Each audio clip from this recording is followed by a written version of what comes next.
Hey everyone, weekly update के एक और वीडियो में आप सभी का बहुत बहुत स्वागत। शुभम दिस साइड से भी रजिस्टर्ड रिसर्च एनालिस्ट। बात करेंगे निफ्टी के ऊपर, स्मॉल कैप इंडेक्स के ऊपर, मिड कैप के ऊपर और फिर चलेंगे कुछ इंपॉर्टेंट चार्ट्स जो हमें देखने हैं। ओवरऑल मार्केट का मूड तो खराब ही है, भले ही आप इंडेक्स को देख लीजिए और इंडेक्स में मैं अभी भी कह रहा हूं कि हो सकता है निफ्टी और भी तेजी बना दे, लार्ज कैप में स्ट्रेंथ दिख सकती है और इसके ऊपर हम एक वीडियो भी लाएंगे हमारे इस चैनल पे या फिर दूसरे चैनल मनी मैटर्स पे कि हम देखेंगे लार्ज कैप में अगर मोमेंटम आता है तो कौन सी कंपनीज है जो हमें अपनी वॉच लिस्ट में रखनी चाहिए, हम उसके ऊपर भी वीडियो लाएंगे। लेकिन ओवरऑल अगर देखा जाए तो स्मॉल कैप में जान नहीं होने की वजह से मार्केट मूड खराब है, पोर्टफोलियो में मजा नहीं है। इवन अगर आप कुछ इन्वेस्टमेंट के लिए लेंगे तो 15-20% ऊपर जाके फिर नीचे आना और वो मजा नहीं आना और फिर और डिप देना, this is actually burning our hearts, आप ऐसा कह सकते हो। तो मजा नहीं आ रहा है, लेकिन ठीक है, फिर भी हमें चीजों को समझना होगा और देखना होगा। बिना किसी देरी के सबसे पहले ये समझिए कि निफ्टी जो इंडेक्स है वो क्या कर रही है। तो इसमें अभी भी स्ट्रेंथ है और ये हम डिस्कशन कर चुके हैं, स्ट्रेंथ कंटिन्यू रहेगी। यहां पे दो सपोर्ट का ध्यान रखना,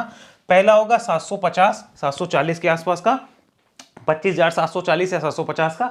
दूसरा होगा 25,200 से 300 की रेंज। इसके नीचे आता है तो निफ्टी में दिक्कत होगी, वरना निफ्टी अपना रन कंटिन्यू कर सकती है। इसको मैं आपको वीकली चार्ट पे दिखाता हूं। Look at this, there is no selling pressure at all. और इसको अगर आप देखेंगे तो यहां पे बुल्स की अभी भी स्ट्रेंथ जो है एज इट इज बनी हुई है 3 हफ्तों से। सो ये एक अच्छा इंडिकेशन है जब तक कि सपोर्ट नहीं टूटता। सपोर्ट टूट जाएगा तो फिर गलत हो सकता है, ठीक है। तो यहां पे अभी भी तेजी का ट्रेंड बरकरार है, जिसमें ये लेवल इंपॉर्टेंट रहेगा for the continuous of this trend. Okay, इसका हमें ध्यान रखना होगा। मंथली कन्वर्जन कर लीजिए, यहां क्या होता है वो भी आप देख लीजिए। अगर आप मंथली चार्ट भी देखेंगे तो पिछले मंथ का लो भी लगभग जो निकल के आता है वो 25,200-300 की रेंज है। ये आता है 25,318। इसके नीचे आना ही, यानी 25,200-300 की मैं प्रॉपर रेंज बोलूंगा आपको, वही नेगेटिव होगा। तब तक नेगेटिव नहीं है, निफ्टी और भी ऊपर जा सकता है। और इस मंथ का जो हाई लगा है 26,325 के आसपास, आई थिंक ब्रेक कर सकता है। एक झटका चाहिए उसको छोटा सा और वो ब्रेक हो जाएगा। बट इसको देख के आप स्टॉक्स में डिसीजन नहीं ले सकते, क्योंकि खाली 50 कंपनीज है, उसमें से भी 10 कंपनियां इसको खींच देती है जिनके वेटेज हाई है। सो आप ऐसे डिसीजन नहीं ले सकते। एक बार आप यहां चलिए, अगर मैं आपको दिखाऊं तो ये ओवरऑल पिक्चर देखिए, हीट मैप देखिए, पिछले 6 महीने का परफॉर्मेंस देखिए आप। निफ्टी के अंदर आपको दिखेगा कि टीसीएस कितना डाउन हुआ है। रिलायंस जो है वो 6% के आसपास है, एचडीएफसी बैंक 2% है, भारतीय एयरटेल ने अच्छा परफॉर्म किया है। उसके अलावा अगर आप कंपनीज को देखेंगे तो परफॉर्मेंस बड़ी निकल के नहीं आती है और आप खुद देखेंगे कि यहां पे मजेदारी वाली किस्सा नहीं है। अगर इसी को मैं एक बार 3 महीने पे कन्वर्ट करता हूं तो 3 महीने में भी आप देखेंगे निफ्टी में ग्रीन जो आपको पोजीशन है वो ज्यादा दिख रही है, यानी निफ्टी को खींचा गया है। अब यहां पे आते हैं, जरा इसको एक बार मिड कैप 100 पे कन्वर्ट करिए। ये मिड कैप 100, मिड कैप में भी आपको स्ट्रेंथ दिख रही है, लेकिन उतनी मजेदार वाली कहानी नहीं है, क्योंकि आपको रेड बार्स इक्वल दिख जाएगी जितनी की ग्रीन बार्स है। अब एक बार यहीं पे हम कन्वर्जन ले लेते हैं स्मॉल कैप का, सॉरी स्मॉल कैप 50 नहीं, स्मॉल कैप 100। ये देखिए, ये स्मॉल कैप 100, यहां देखो किस तरह से रेड हो रहा है। पिछले 3 महीने में पोजीशन के रही है। तो अगर आप पिछले 3 महीने से प्रॉफिटेबल हो या लॉस मेकिंग नहीं हो, you are beating the market. ये ध्यान रखिएगा, अपने कॉन्फिडेंस को डाउन मत करो। आप मार्केट से अच्छा कर रहे हो। अगर आपने 3 महीने में प्रॉफिट्स बुक करे हैं तो आप मार्केट से काफी बेटर कर रहे हो, ये ध्यान रखना है। अब जरा एक बार चलते हैं यहां पर 6 महीने की परफॉर्मेंस लेते हैं निफ्टी स्मॉल कैप की। 6 महीने में आपको रेड कलर्स देख लो कितने ज्यादा है। इसके बावजूद अगर आपने आपके पोर्टफोलियो में अगर आपने प्रॉफिट्स बुक करे हैं पिछले 6 महीने में, you are doing a good job. अपना कॉन्फिडेंस डाउन मत करिए, पार्ट ऑफ द गेम है, चलता रहता है। यहां पर आइए एक बार जरा देखिए Nifty total market cap. This is the position, this is the real position जो आपको निफ्टी टोटल मार्केट कैप में नजर आती है। ये रियल पोजीशन है, ये टोटल मार्केट कैप है निफ्टी की। ये आपको दिख रही होगी पोजीशन रही क्या है। 3 महीने में कन्वर्ट करता हूं, अब जरा और आसानी से आप पोजीशन देख लीजिए। ये पोजीशन है जहां पे आपको ऐसा नहीं दिखेगा कि प्रॉपर ग्रीन सिनेरियो है या प्रॉपर रेड है, स्टॉक स्पेसिफिक सिनेरियो है। यहां आइए, इसको समझाता हूं। यहां पे बात करते हैं एक बार निफ्टी मिड कैप के ऊपर। अगर आप ये देख लेंगे तो चीजें और भी क्लियर हो जाएगी। मिड कैप में भी कोई दिक्कत नहीं है, एज इट इज अपना ट्रेंड बना के रखा है। लेकिन स्मॉल कैप में दिक्कत हुआ तो मिड कैप भी दिक्कत कर सकता है। पिछले मंथ का लो आ रहा है 58,807 के आसपास। यहां मैं मार्क कर देता हूं 58,807, ये लो आ रहा है। इसके नीचे इसमें शायद दिक्कत आ सकती है, तब तक कोई प्रॉब्लम नहीं है। और अगर हम देखना चाहें तो पिछले महीने का हाई है 61,229, ओके। और इस महीने का हाई जो है वो यहां पे हमें लगाना होगा, दैट इज 61, ये इस महीने का हाई है 61,311। तो ये पिछले महीने के हाई से तो ऊपर जा चुका है, तो ये लो इंपॉर्टेंट रोल प्ले करेगा। इसके नीचे आना मिड कैप में थोड़ा प्रेशर क्रिएट कर सकता है, अदरवाइज नो, मिड कैप भी ठीक ठाक पोजीशन पे, कोई दिक्कत नजर नहीं आती है। दिक्कत है कहां? तो दिक्कत है स्मॉल कैप में। और मिड कैप में भी ध्यान रखो, ये 100 कंपनियों का ही इंडेक्स है, प्रॉपर इंडेक्स नहीं है कि आप सारी टोटल मार्केट को ले रहे हो। तो यहां पे आओ निफ्टी स्मॉल कैप, जहां पे मेन समस्या है और दिक्कत है वो ये इंडेक्स है। यहाँ पर सबसे बड़ी दिक्कत है, this is the monthly chart, ये रेडी है कि एक ब्रेकडाउन ना कर दे, डर यही है, और कर देगा तो फिर और थोड़ा पेन होगा। ऐसा नहीं जिंदगी भर के लिए खराब होगा, 2-4 महीने 2-4 हफ्ते, पता नहीं कितना टाइम लगेगा, वो फिर घूम के आएगा। ऐसा नहीं कि खराब ही हो जाएगा, लेकिन एक अननेसेसरी टाइम वाइज और प्राइस वाइज करेक्शन आ जाएगी। लुक एट दिस, इसने एक डाउन ट्रेंड कंटिन्यूएशन कर दिया है। डेली पे कन्वर्ट करते हैं, यहाँ पे जरा इसको देख लीजिए, this is like a down trend continuation, और जब तक ये डाउन ट्रेंड कंटिन्यू है तब तक मजेदारी वाली बात नहीं है। अब थोड़ी बहुत बुलिश की उम्मीद जो होगी वो लगभग 18,050 के ऊपर होगी। क्यों होगी उसमें समझ लो, ये लेवल पीछे भी इंपॉर्टेंट रोल प्ले कर चुका है, यहां पर देख लीजिए, ओके, यहां पर भी और यहां पर भी। तो 18,050-55 के ऊपर आएगा तो शायद बुल्स कुछ वापसी करे, तब तक नहीं है, बड़ी वापसी नहीं है बुल्स की। और कोई ये सोचता है कि पूरे मार्केट में एक्शन नहीं रहेगा, तो वो भी गलत है। स्टॉक स्पेसिफिक एक्शन रहेंगे लेकिन बहुत बड़े नहीं रहेंगे। एक और चीज दिखाता हूं, दैट इज निफ्टी। यहाँ पे आइए, इसको समझेंगे तो और चीजें क्लियर होगी। स्मॉल कैप में ही है 250 इंडेक्स, ये भी देखो अपने एक इंपॉर्टेंट सपोर्ट पे है। This is 250 index of the small cap. इसको भी अगर आप देखेंगे तो ये यहाँ पर इस बड़े सपोर्ट जोन पे है, देखो दिख रहा है। तो ये डाउन ट्रेंड में ही है। क्यों है डाउन ट्रेंड में, मैं समझाता हूँ, समझो इसको। ये एक अप ट्रेंड था, ठीक है, यहाँ से एक अप ट्रेंड था। अब ये एक बेयर्स का अटैक आया और वापस बुल्स ऊपर गए, फिर बेयर्स का अटैक आया, फिर ऊपर गए। फिर तो देखो हम पिछले हाईज को नहीं काट पा रहे थे, तो this is like a down trend continuation. और अब हम इसके नीचे हैं तो मजेदारी वाली बात नहीं। इसमें भी हम इस सपोर्ट को, इस रेजिस्टेंस को काटेंगे ऊपर, तो ऊपर में वापस शायद बुल्स आए, तब तक नहीं आएंगे। तो इंडेक्स में अगर आप जाएंगे और ओवरऑल पोर्टफोलियो को देखेंगे, pain will be there, pain is there, and वो कंटिन्यू रहने की संभावना है, ये ध्यान रखना अभी की डेट में। बाकी नेक्स्ट वीक और रिव्यू करेंगे। अब चलते हैं स्टॉक स्पेसिफिक, कहाँ कौन से स्टॉक्स है जो मैं अपनी वॉच लिस्ट में इस हफ्ते मैंने ऐड करे हैं। हालांकि मुझे भी पता है कि उसमें इतना कुछ खास मजा नहीं है, but still I am sharing, आप भी उस लिस्ट को नोट करिए। सबसे पहला नाम यहाँ पर निकल के आता है बायोकॉन लिमिटेड, यहाँ देखिए, और बायोकॉन लिमिटेड पे चलते हैं। Look at this, monthly chart करता हूँ, इजी दिखेगा अच्छी से। ये देखिए, फार्मा के अंदर वैसे भी जान आ रही है थोड़ी बहुत, लेकिन ट्रेंड कंटिन्यूएशन बनेगा नहीं बनेगा, I am waiting for the breakout of this resistance zone, इतना क्लियर है। एक बार इसका फंडामेंटल दिखाता हूँ, फिर आगे चलते हैं। तो ये मैंने बायोकॉन का डाटा खोला, देखो 52,000 करोड़ से ऊपर की मार्केट कैप है, 405 के आसपास प्राइस चल रहा है, बुक वैल्यू 200 की है, डेट टू इक्विटी यहाँ पे है जो आपको दिख रहा होगा 0.84, प्रमोट होल्डिंग स्ट्रॉन्ग है, पी रेशियो थोड़ा ज्यादा लगता है रिटर्न ऑन इक्विटी और कैपिटल एम्प्लॉयड को देखते हुए, but P is not alone the method जो कि खाली जस्टिफाई करे, उसके अलावा बहुत सी चीजें भी होती है। सबसे बड़ी चीज तो टेक्निकल को मानता हूं मैं। यहाँ पे आते हैं और पीबी रेशियो जो है वो एक अट्रैक्टिव है, 1.97 के आसपास है। यहाँ चलिए फाइनेंशियल्स लेटेस्ट रिजल्ट क्या रहे हैं वो देख लेना। 3600 करोड़ की रिवेन्यू थी आपकी यहाँ पे लास्ट ईयर सितंबर में, और अगर हम देखें तो इस साल हुई है 4300 करोड़ की। ईयर ऑन ईयर आपने ग्रो किया है, मार्जिन्स भी आपने इंप्रूव करे हैं, that is also good. Profits को देखा जाए 27 करोड़ से 133 करोड़ के प्रॉफिट्स जो है वो निकल के आते हैं। सो कंपनी ने अच्छा रिजल्ट पोस्ट किया है, ये हमें नोट करना होगा। अगर हम और बात करें तो जून से इस जून में आए तब इतना अच्छा नहीं था, अगर आप देखेंगे तब इतना अच्छा नहीं था। हालांकि उसमें और भी फैक्टर थे, हम उनमें नहीं जा रहे हैं। कंपनी फार्मा बिजनेस से रिलेटेड है, ये ध्यान रख लीजिए, और ये भी ध्यान रख लीजिए कि कंपनी का अप ट्रेंड में आने की कोशिश कर रही है।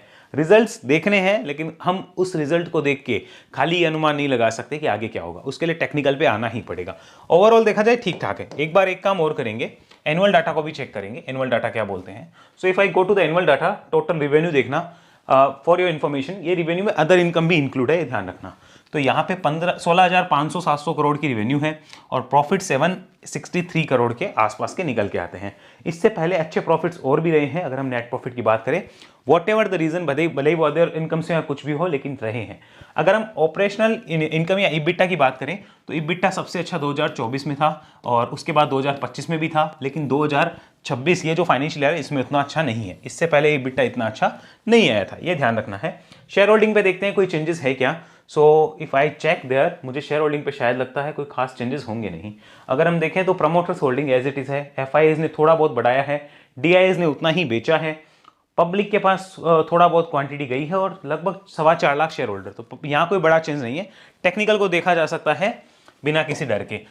तो इस चीज को अगर देख लें तो एक बड़ा रेजिस्टेंस जोन जहां पे लास्ट टाइम ट्रेड हुआ था 2021 के अंदर, कब हुआ था 2021 में, ओके, तो 2021 यहां पर, वो भी कब, जनवरी, ये जनवरी 2021, ये वाली कैंडल है जिसने ट्रेड किया था। उसके बाद में आप इस भाव के ऊपर कभी नहीं आए। अभी क्या आने वाला है भाई, दिसंबर तो जाने वाला है, ऐसा समझो, आज 5-6 दिसंबर तो हो ही गई, जाने वाला ही है, तो हम कह सकते हैं जनवरी 26 आने वाला है। सो क्या मैं इसे 5 साल, लगभग 5 साल का ये जो है वो कह सकता हूं कि पोटेंशियल ध्यान रखना मैं वर्ड यूज कर रहा हूं पोटेंशियल ब्रेकआउट कैंडिडेट, अभी हुआ नहीं है, ओके, यहां पे हो सकता है इसका, तो मैं अभी से इसको वॉच लिस्ट में ऐड कर रहा हूं क्योंकि अब इसने एक बार प्रूव कर दिया यहां पर जाकर कि मैं तैयार हूं, वहां से एक करेक्शन हुआ है, तो नेक्स्ट वेव जो होगी संभावना ज्यादा होती है कि वो ऊपर की तरफ लगे, बाकी मार्केट में कोई गारंटी नहीं है। ध्यान रखिएगा ये वीडियो किसी टाइप से कोई बाय सेल होल्ड की रिकमेंडेशन नहीं है, ये सिर्फ एक एजुकेशनल कंटेंट है। Investment in securities market are always subject to market risk and there is no guarantee of profit. यहां पे बेकार केस में आपकी पूरी कैपिटल भी वाइप आउट हो सकती है, इसको ध्यान में रखना है। अब चलिए जरा इसको समझिए, यहां पे क्लियर हो गया। अब इस ब्रेकआउट के ऊपर जाएगा तो देखो ऊपर में रेजिस्टेंस हमारे सामने बड़े क्लियर हैं कि ऊपर के दो रेजिस्टेंस हमें दिखते हैं। मंथली चार्ट देख लिया, अब एक बार वीकली चार्ट और देखते हैं, this is just a weekly review, ये देखते हैं। तो वीकली चार्ट पे चीजें आपको क्लियर होगी, ये रेजिस्टेंस बड़ा है तो यहां पे इसको रेस्पेक्ट दी जा रही है अच्छे खासे तरीके से। सो ये एक जो तेजी रही है सीधी तेजी, उसके बाद एक रेजिस्टेंस पे गया, वहां से एक रेस्पेक्ट मिल रही है। अब फर्दर अगर जाता है तो मैं अपने ध्यान में रखूंगा। अभी मेरी वॉच लिस्ट में आ चुका है, मुझे रिव्यू कब करना है, इस ब्रेकआउट जोन के ऊपर करना है। क्लियर। डेली चार्ट पे और चलते हैं, देखते हैं चीजें क्या है वहां पे। डेली चार्ट पे तो यहाँ पे एक डाउन ट्रेंड भी शुरू हो सकता है, ये भी दिख रहा है कि एक डाउन ट्रेंड की संभावना भी है। लेट्स सी क्या होता है, इसको रिव्यू किया जाएगा। एक तो इस पॉइंट पे ऊपर आने के बाद में मैं देखूंगा, बाकी फाइनल डिसीजन मेरा इस पॉइंट के ऊपर ही होने वाला है, ओके, क्योंकि यहाँ पे 4 से 5 बार टकराया है। तो अभी की डेट में कोई भी जल्दीबाजी करने वाले बुल्स यहाँ नहीं आएंगे, ना बुल्स जल्दीबाजी करते हैं, वो आराम से प्रॉपर वेट कर रहे हैं इंडिकेशंस का कि इंडिकेशंस कब सही होंगे और उसके अकॉर्डिंग वो इसे देखेंगे। लेकिन यस, ये वॉच लिस्ट में रहेगा क्योंकि 5 साल बाद आप ट्राई कर रहे हो इस राउंडिंग बॉटम फॉर्मेशन का और कोशिश कर रहे हो, तो आप रहोगे ध्यान में। अगर इस कंसोलिडेशन की भी बात करूं इस जोन की, तो यहां पर भी आप सितंबर 24 से हो, लगभग 12 महीने से ऊपर का आपका ये भी कंसोलिडेशन जो है वो हो चुका है। अगर आप इसे देखो, मंथली चार्ट है, यहां पे देख लीजिए, ये सितंबर 24 से देखिए इतने टाइम से यहां पे चल रहा है, तो 12 महीने से ऊपर का कंसोलिडेशन है और उसमें वॉलेटिलिटी काफी रही है। ब्रेकआउट होगा तो ध्यान से देखा जा सकता है, मैं तो पर्सनली देखने वाला हूं, ब्रेकआउट के ऊपर रिव्यू करूंगा, मैं कोई बाय सेल रिकमेंडेशन नहीं दे रहा हूं, इस बात का ध्यान रखिए। सेकंड कंपनी पे चलते हैं। फंडामेंटल आप जरूर चेक कर लेना, मैं सीधा आप टेक्निकल पे जा रहा हूं टू सेव ओवर टाइम, आप फंडामेंटल जरूर देखना। ZF कमर्शियल व्हीकल, ध्यान से देखिए, गिरावट भी कितनी, 18,000 वाला कितना आया, लगभग 9,000 के आसपास, 45 से 50% की करेक्शन रही। उस करेक्शन के बाद में एक तेजी, बेस बिल्डिंग हुई, उसमें जो टॉप लगा उसी टॉप पे पीछे प्राइस एक्शन भी है। अगर आप यहां देखेंगे, इसी पे पॉइंट पे प्राइस एक्शन भी रहे हैं और इसी प्राइस एक्शन पॉइंट पे आके स्टॉक अभी खड़ा है। I will be reviewing about the breakout, मैं अभी से इसको ध्यान में रख रहा हूं। So this is the second company जो मेरे लिस्ट में है।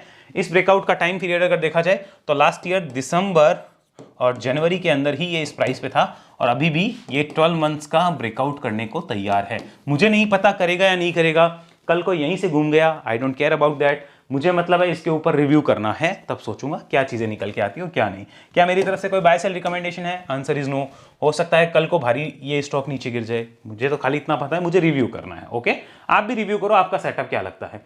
सो इसमें भी अगर देख लेना तो देखो, ये पॉइंट खाली ऐसा ही नहीं है, इस पॉइंट की इंपॉर्टेंस को समझो। देखो ये समझो, यहां पे सपोर्ट था ना ये पहले, तो यही अब रेजिस्टेंस बन रहा है, इसके ऊपर जाएगा तो फिर नए रेजिस्टेंसेस की शुरुआत हो सकती है, जो हम पहले से अपने चार्ट पे लगा के बैठ सकते हैं कि ये नए रेजिस्टेंस है जो आने वाले टाइम में हमें इस स्टॉक में देखने को मिल सकते हैं। बात की जाए सपोर्ट की, तो एक चीज नोट कर लेना, यहां जैसे ही ये कंपनी उसके ऊपर जाएगी, यहां पे मैं डेली चार्ट लगाता हूं तो समझना इंपॉर्टेंट सपोर्ट क्या होगा। देखो यहां पे आ जाओ, इसको देखो, हम लोग ज्यादा नहीं सोच रहे, ये जो पॉइंट है यहाँ पे एक इंपॉर्टेंट सपोर्ट रहा हुआ है, आपको दिख रहा होगा, ये एक इंपॉर्टेंट सपोर्ट था।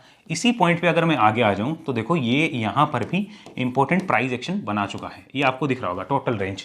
तो लगभग हम कह सकते हैं कि इस पॉइंट पे ये प्राइस एक्शन इंपॉर्टेंट सपोर्ट बनेगा। कब? ब्रेकआउट के बाद, अभी नहीं है, बाकी एग्जैक्ट आपको रिपोर्ट जो टेलीग्राम पे मिल जाएगी, इसका हमें ध्यान रखना होगा।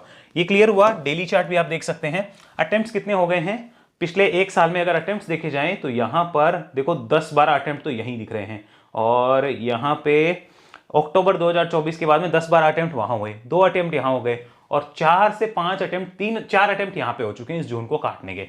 सो रिव्यू किया जा सकता है, देखा जा सकता है, बाकी आप बताइए आपके क्या विचार। मेरा मानना है कि देखना चाहिए। एक बार फंडामेंटल चेकअप जरूर कर लेना, आप कैसे करना है मैं समझा देता हूं। ये जरूर चेक कर लेना कि कंपनी कहीं लॉस मेकिंग तो नहीं है ना, क्योंकि उसमें फिर सिचुएशन उसके अकॉर्डिंग ही मैनेज की जाती है। जैसे मान लो कोई लॉस मेकिंग कंपनी हो तो चीज़ें फिर अलग तरीके से देखनी होती है। लॉस मेकिंग नहीं हो, ठीक ठाक कंपनी है, वैल्यूएशन अच्छे है, तो उसमें स्विंग का कॉन्फिडेंस रहता है, वो आप जरूर देख लेना। मैं एक बार आपको दिखा रहा हूँ। सो यहाँ पे देखें तो valuation wise P ratio 51, return on equity, capital employed ठीक ठाक है, तो बहुत सस्ती नहीं है लेकिन बहुत महंगी भी नजर नहीं आती है। फाइनेंशियल्स पे चलें और अगर देखें तो 958 करोड़ की रेवेन्यू, 109 करोड़ 108 करोड़ का प्रॉफिट, कोई ग्रोथ भी नजर नहीं आ रही है, लेकिन ये भी है कि एक स्टेबिलिटी मिली है यहाँ पे। सो अगर कोई भी ब्रेकआउट होता है तो उसको सीरियसली लिया जा सकता है। एक कंसिस्टेंसी है, प्रॉफिट मेकिंग कंपनी है। शेयर होल्डिंग में कोई बड़ा चेंज है क्या? Answer is here, yes. Share holding में क्या है? 60%। ये प्रमोटर्स की होल्डिंग एज इट इज है, पहले बिकी थी, अभी नहीं बिकी है। FIIs ने कुछ होल्डिंग बढ़ाई है, DIIs ने कुछ होल्डिंग घटाई है। पब्लिक के पास वैसे ही 5-6% है, कुछ नहीं है। पब्लिक का पॉपुलर स्टॉक नहीं है, 32,000 ही नंबर ऑफ शेयर होल्डर है, तो ध्यान में रखा जा सकता है। थर्ड कंपनी जिसके ऊपर मैं चलना चाहूंगा दैट इज सीमेंस लिमिटेड। ये मेरे वॉच लिस्ट में आया है सीमेंस, और ZF कॉमर्शियल में और सीमेंस में सेम टाइप के आपको पैटर्न्स मिलेंगे। अगेन रिमाइंडिंग, कोई बाय सेल रिकमेंडेशन नहीं है, सिर्फ एजुकेशनल कंटेंट है, बाकी आपका डिसीजन है। अगर आप बाय सेल करेंगे आपकी मर्जी है, नुकसान हुआ जिम्मेदारी आपकी, प्रॉफिट हुआ बधाई आपको, सिंपल बात। आइए यहाँ पे देखिए, सीमेंस में भी एक चीज नोट करिए, ये जिस जोन पे मैंने रेजिस्टेंस लगाया है, जो आज की डेट में रेजिस्टेंस है, ये पहले कितना स्ट्रॉन्ग सपोर्ट था, ध्यान से देखो। जब इसके नीचे आते हो तो यही कितना स्ट्रॉन्ग जो है रेजिस्टेंस बन जाता है, ये भी नोट करिए। अभी उसके ब्रेकआउट की तैयारियां होती हुई नजर आ रही है। लास्ट टाइम आप उसके ऊपर ट्रेड करे थे जनवरी 2025 में, तो ये भी 12 महीने बाद, यहां पे आपको दिख रहा होगा, this is also 12 months breakout. Okay, होने वाला है, पोटेंशियल है, ये ध्यान रखना, हुआ नहीं है। अब देखो एक चीज समझो, मेरे को तो कोई यहां भी पूछता ना कि इसको वॉच लिस्ट में रहूं, मेरा आंसर होता हाँ लो, लेकिन ब्रेकआउट नहीं हुआ ना, तब तक वॉच लिस्ट में ही पड़ा है। रिव्यू इस ब्रेकआउट के ऊपर ही होगा। ओके, तो अटेम्प्ट कितने हो गए? अगर देखो तो 2 अटेम्प्ट यहां हुए थे, ये 10-20 अटेम्प्ट हो गए, ये हो गया, ये हो गया, काफी अटेम्प्ट हुए हैं। ब्रेकआउट हुआ तो काफी ज्यादा चांसेस है कि इसको बुल्स जो है सीरियसली देखेंगे। और उसके बाद यहां पे एक बार चेक कर लेते हैं monthly chart. So what is the monthly chart telling us? So अगर खाली इस कंसोलिडेशन को देखो रिसेंट में, तो मई से लेके अभी तक लगभग 7 महीने 6 महीने का कंसोलिडेशन है, जिसे ध्यान में रखेंगे। मई, जून, जुलाई, सितंबर, अक्टूबर, नवंबर, दिसंबर, 7-8 महीने का कंसोलिडेशन है, ध्यान में रखना चाहिए। बाकी आप बताइए आपके क्या विचार है, मैं तो इसे ध्यान में रखूंगा और अपने वॉच लिस्ट में जरूर इसको रखना चाहूंगा, और रिव्यू करेंगे इस ब्रेकआउट के ऊपर। रिव्यू के बाद में इंपॉर्टेंट सपोर्ट क्या होगा? देखो मंथली चार्ट पे तो ये नजर आ रहा है, ठीक है, इसका हमें ध्यान रखना चाहिए कि ये एक इंपॉर्टेंट सपोर्ट होगा। Also this is a psychological level, about this psychological level, दोनों साइकोलॉजिकल लेवल है एकदम, और उसके ऊपर देखा जा सकता है, रिव्यू किया जा सकता है। वीकली कन्वर्जन करते हैं, देखते हैं वहां क्या निकल के आता है। वीकली चार्ट पे अगर देखूं तो सेम ही चीज है, कोई बड़ा यहाँ पे झटका मुझे नहीं मिल रहा, लेकिन एक चीज नोट करनी होगी, 4 हफ्ते से आप लगातार तेजी में हो, तो अगर एक हफ्ता जैसे यहाँ पे आप रुके हो, एक हफ्ता और निकाल दो फिर ब्रेकआउट करो, तो दैट विल बी गुड। एक हफ्ता या 2 हफ्ते और निकल जाए, यहाँ पे थोड़ा सा मार्केट के साथ करेक्शन आ जाए या साइडवेज हो जाए, फिर होता है तो भी अच्छा है। डायरेक्ट होगा तो भी कोई दिक्कत नहीं है, क्योंकि आप मल्टीपल अटेम्प्ट कर चुके हो। अगर ये मल्टीपल अटेम्प्ट नहीं होते, फिर आप डायरेक्ट होते, ब्रेकआउट होते, तो मैं कहता नो, ये बुल्स की वॉच लिस्ट में नहीं आएगा, खासकर मेरी वॉच लिस्ट में नहीं आता। लेकिन यहां पे देखा जाएगा, ध्यान में रखना है, ब्रेकआउट हो तो रिव्यू किया जा सकता है। तो ये था कंप्लीट एनालिसिस 3 चार्ट्स के ऊपर, जहां पे हमने डिस्कस किया है तीनों को। लेकिन ध्यान रखिए, कोई बाय सेल रिकमेंडेशन नहीं है। मैं बार बार आपको रिमाइंड कराऊंगा, for SEBI regulations, for YouTube policy guidelines, इसका भी मुझे ध्यान रखना होगा। तो इसको नोट करते हुए आई होप वीडियो आपने एंजॉय किया है।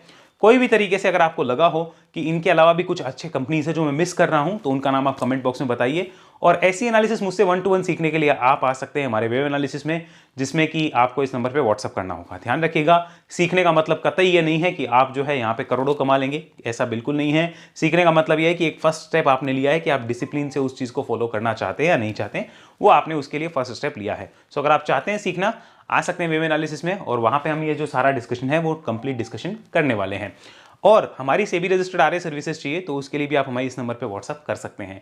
ये बात बिल्कुल ध्यान रख लीजिएगा कि अगर आपको लग रहा हो कि कुछ और कंपनीज है जो कि काफी स्ट्रांग नजर आ रही है, तो उसका नाम कमेंट बॉक्स में बताइए। और कुछ लर्निंग वीडियोस मैं आने वाले टाइम में नेक्स्ट वीक जो है पोस्ट करने वाला हूं, तो इसलिए चैनल को सब्सक्राइब करके बेल आइकन पे ऑल नोटिफिकेशन ऑन जरूर कर देना। फिलहाल के लिए इतना ही, मिलते हैं अगले वीडियो में, तब तक के लिए धन्यवाद। जय हिंद, जय भारत।